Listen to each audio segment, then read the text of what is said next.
যখন দুর্গা পুজো হয় সবাই একসাথে মিলেমিশে আমরা পুজো করি, কিন্তু বলুন তো যারা গীতা গীতা করে চিৎকার করছে তাদের কাছে আমি একটা কথা জিজ্ঞেস করব। শ্রীকৃষ্ণের উপদেশে শ্রীকৃষ্ণ কি বলেছিলেন ধর্মের নামে? তিনি বলেছিলেন ধর্ম মানে হচ্ছে ধারণ করা। ধর্ম মানে ধারণ করা। কোনটা ধারণ করা? ধর্ম মানে পবিত্রতা, ধর্ম মানে মানবতা, ধর্ম মানে মনুষ্যত্ব, ধর্ম মানে শান্তি, ধর্ম মানে হিংসা নয়, ধর্ম মানে ভেদাভেদ নয়, ধর্ম নামে ভাগাভাগি করা নয়। বিজেপির বন্ধুরা যারা গীতা পাঠ করছেন আশা করি আমার কথা শুনতে পাচ্ছেন, এর উত্তর দেবেন। রামকৃষ্ণ পরমহংসদেব কোনোদিন বলেনি যে হিন্দু মুসলমানে ভাগাভাগি করো। স্বামী বিবেকানন্দ বলেনি, রবীন্দ্রনাথ ঠাকুর বলেনি, নেতাজি বলেনি, মাতঙ্গিনী বলেনি। তাহলে আপনারা কে এ দেশের, যাদের না আছে মাথা না আছে ছাতা? এক একজন এক এক রকম বলে যাচ্ছে। ভোট করছে লুট আর বলছে ঝুট, করছে লুট বলছে ঝুট। একবার করলো নোটবন্দি আর এখন করছে ভোটবন্দি।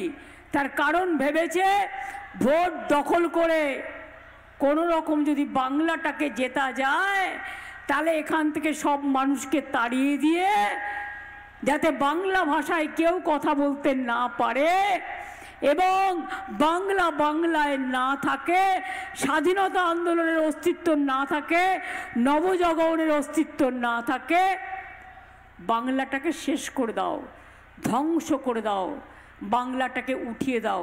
এটাই তো ওদের মনের চক্রান্ত। আপনারা কি চান? আপনারা কি চান আপনার অধিকার কেউ কেড়ে নিক? কি মা বোনেরা আপনারা চান? আপনারা চান আপনি যে ভাষায় কথা বলেন সেই ভাষাটা কেড়ে নেওয়া হোক? আমি সব ভাষাকে সম্মান জানাই, সব ভাষাকে সম্মান জানিয়ে বলছি আমি বাংলার মাটিতে জন্মেছি, আমি বাংলা ভাষায় কথা বলবো একবার নয়, লক্ষবার, কোটিবার, কোটিবার, কোটিবার। তাতে যদি গলাও কেটে দাও আমার কিচ্ছু যায় আসে না।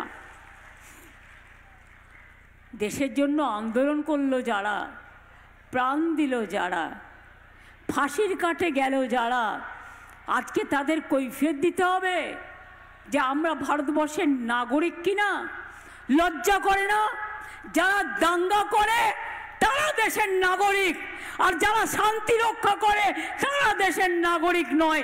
এ কেমন কথা? এ কেমন বিচার? আমি রবীন্দ্রনাথ ঠাকুরের ভাষায় বলি, মানুষের অধিকারে বঞ্চিত করেছো যারে, সম্মুখে দাঁড়ায় রেখে তবু করে দাও না স্থান, অপমানে হতে হবে তাহাদের সবার সমান। মনে রাখবে, এই কথাগুলো যখন বলি আমার কণ্ঠ শুকিয়ে যায়। আমি রবীন্দ্রনাথ ঠাকুরের ভাষায় বলি, মানুষের এত কিসের ক্ষুধা?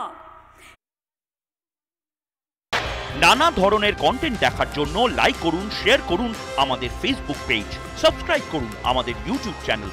পাশাপাশি অন্যান্য ব্রেকিং নিউজের জন্য অবশ্যই চোখ রাখুন রিপাবলিক বাংলায়।